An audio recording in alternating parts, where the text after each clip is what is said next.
Sinubok ng maraming taon, inalay sa mga bagong sibol ng panahon.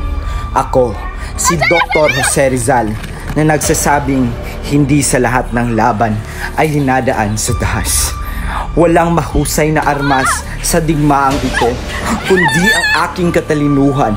Sumulat ako ng mga nobelang para iparating sa buong mundo kung anong nangyaring katiwalian at pamamahalang ginawa ng mga Espanyol sa atin.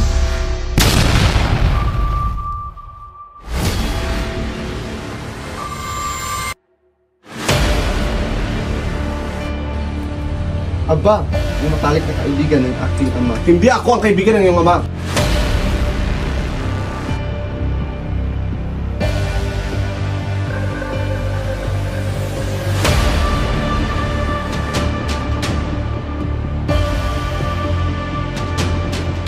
Kilala ako noon sa Diego. Wala pong kinalaman yan sa pakikipagpalitan ng tabako. Hindi ba kayo nakakaintindi?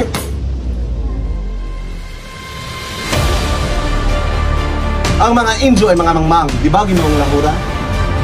Opo, ang mga Indio ay mga mangmang. Kayo'y matagal sa San Diego, hindi ka ba si Enron? Kahit ang hari, walang karapatan makialam. Ang ereheng kaaway ng Diyos ay pinanigan ng pamahalaan. Anong ibig mong sabihin? Siya ngayon nangungutusan kung si Jinsay magpatuwakan. Hindi!